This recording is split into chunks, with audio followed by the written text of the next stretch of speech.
So hello everyone, welcome to Engineers Career Point platform. So आज का जो मेरा वीडियो है ये हरियाणा पब्लिक सर्विस कमीशन में जो पॉलिटेक्निक लेक्चरर में जो वैकेंसीज आया है उसमें एक वैकेंसी है फोरमैन इंस्ट्रक्टर का।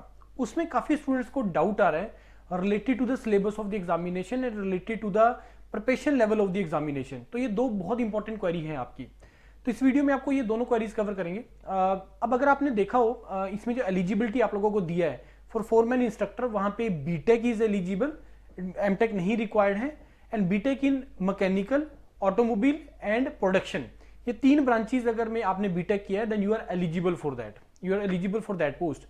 आई थिंक जो टोटल नंबर ऑफ वैकेंसीज है उसमें 6 हैं, राइट। तो अब अगर आप बैक जाएंगे 2021 में, तो 2021 में भी सेम पोस्ट के लिए रिक्रूटमेंट आया था। I don't remember the number of vacancies. अब यहां पे जो दो डाउट, सिलेबस क्या होगा और सेकंड आपका प्रिपरेशन लेवल। तो सिलेबस की तरफ आते हैं। मैं अब 2021 के आपको दोनों सिलेबस दिखा रहा हूं, फोरमैन इंस्ट्रक्टर के और सेकंड मैकेनिकल में जहां पे एमटेक मांगा था लेक्चरर के लिए। तो लेट्स सी द इसका syllabus for the post of foreman instructor. Just check the syllabus: applied mechanics and design, your fluid mechanics and thermal science, and then materials manufacturing and industrial engineering, means CIM computer aided manufacturing, production planning control, inventory, operation search.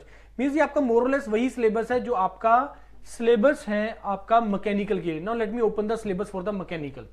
ये 2021 का lecturer का mechanical का syllabus है। Applied mechanics and design, theory machine, machine design, fluid mechanics and thermal science, मतलब इसके सब part है वो मैंने पिछले में रीड नहीं किए। Heat transfer, thermodynamics, application, manufacturing and industrial engineering, और उसके बाद आपका आ गया कंप्यूटर इंटीग्रेटेड मैन्युफैक्चरिंग, उसके बाद आपका आगे inventory control, production planning and control, operation search, ये सारा। तो जो सिलेबस था फॉर फोरमैन इंस्ट्रक्टर जिसमें BTech mechanical, production, automobile eligible था, और मैकेनिकल लेक्चरर के लिए जिसमें एमटेक रिक्वायर्ड है, दोनों में सिलेबस सेम है। और आप मान के चलिए इस बार भी जो सिलेबस है वो सेम ही रहेगा। अब now come to the preparation level of the examination कि सर उसमें एमटेक मांगे, यहाँ पे बीटेक मांगे, तो क्या कहीं पे फर्क होगा? सी, अगर आप सिलेबस की तरफ देखेंगे तो ये सिलेबस वो है जो आप नॉर्मली बीटेक में पढ़ते हैं। मास्टर्स में तो आपकी स्पेशलाइजेशन होती है, specialization in thermal, specialization in manufacturing, specialization in let us suppose data science, specialization in any field.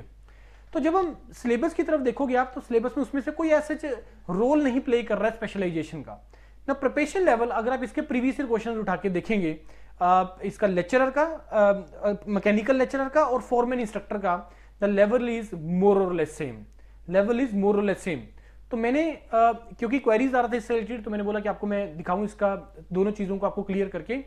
अब नाउ सर प्रिपरेशन कैसे करें? क्या ये जो लेक्चरर का मैकेनिकल का मॉड्यूल है, क्या ये सॉल्व करेगा फोरमैन इंस्ट्रक्टर के लिए? यस, 101%, क्योंकि सिलेबस दोनों का सेम है, क्योंकि प्रिपरेशन लेवल दोनों का सेम है, क्योंकि अब इसको इस चीज से भी रिलेट करो कि यही सिलेबस असिस्टेंट इंजीनियर इरिगेशन के लिए भी था, तो लेवल सेम है। वहां पे बीटेक एलिजिबल था, एमटेक का तो वहां पे है ही नहीं था कोई एलिजिबिलिटी क्राइटेरिया।